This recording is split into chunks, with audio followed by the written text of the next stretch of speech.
Okie dokie, on to rep training. Every single representative needs to have training.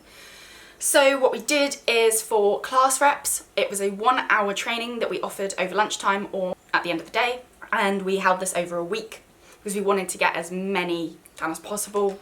After that, I recorded one, and anyone who hadn't been to a session live over Zoom would need to watch the video and then answer the questions and send me their answers, and I would tick them off as having been trained. They are technically not a rep until they have gone through this training. Now, as I said, the training was about 45 minutes to an hour long. You can see the slides online. We were trying to grow our representation hub, but we got very busy, so hopefully with your hands on board as well, we can really grow that and add more resources.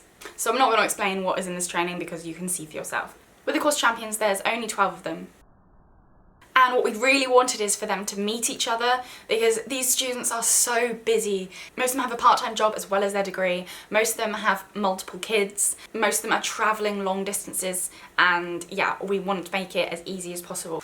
So I sent them a doodle poll with about 5 different dates, and whichever 2 were the most populated, those were the ones that we picked.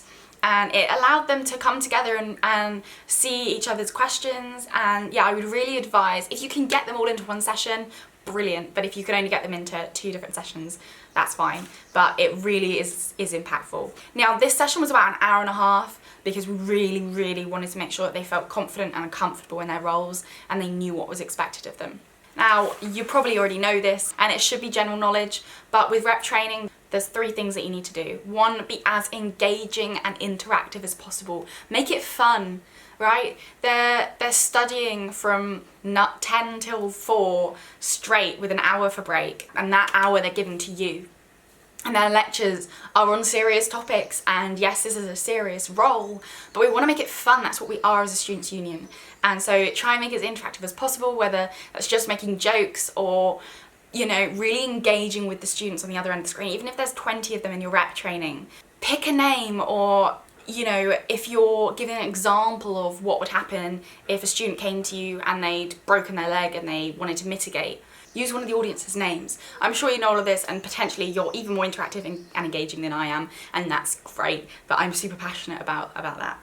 Second of all, reassurance. Reassuring that you are going to be there through every step of the way, and if any students have a problem with you being the class rep or the course champ, then to let us know. We are here to support them 100%, and they need to feel like they have that support. So, and reassuring them that they should be proud of themselves being in this role. It's really going to help with their employability. It's going to, you know, give them skills that they never thought they could have and give them more opportunities. So reassuring them that they're in the right place. And third, raising their confidence. Our students have really low confidence on the whole, and by that I mean that NSS scores are really high, National Student Survey scores are really high, which is for student experience, and they don't like to complain. A lot of them come from cultures and nations where speaking up and complaining is not okay, and you should sit back and be happy with what is, and if you don't do that, then you could be met with violence or whatever. So understanding their background is really important for then being able to give them the right training. So be as interactive as possible, be reassuring, and try to raise their confidence. With the champ training, 3 things that I've written down is 1, really within those groups, whether you've got 1 or 2 or maybe even 3, really try and build that sense of belonging community. So we actually sent our champs a mug that said course champion on it and a badge. So maybe you want to send the same things this year, or maybe something different. In the past, for our course reps, we used hoodies. They love feeling like they belong. This has come back from the recent feedback over the pandemic. They love the feeling of community. They love that they're an ARU London student. They want to feel even more like a sense of community. So being a champ or a class rep gives them the opportunity to get this, and we as a students' union need to be supporting that. 2, empowerment. Obviously, just like the class reps, empowering our champions, really making sure that they know that they are in this role because students have voted for them. They're deserving of it. We're going to teach them the skills. They can come to us at any time. They have the right to go to their lecturer or their department head and say if something's wrong. right? So really empowering them. And 3, give some do's and don'ts, because there is a line and it can be quite a grey line between what's expected of a class rep and a course champion. So if you are the course champion but you have a class rep within your class, it's not for you as a course champion to collect feedback.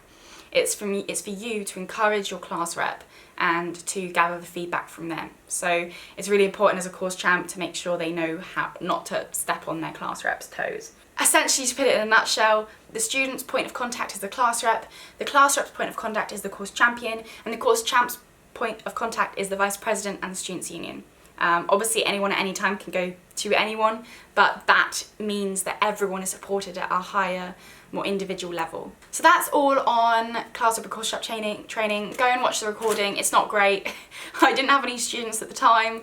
It was a separate Zoom recording, and it's not great, but maybe even just look at the slides for that one and see the difference between the course champs and the class reps training slides.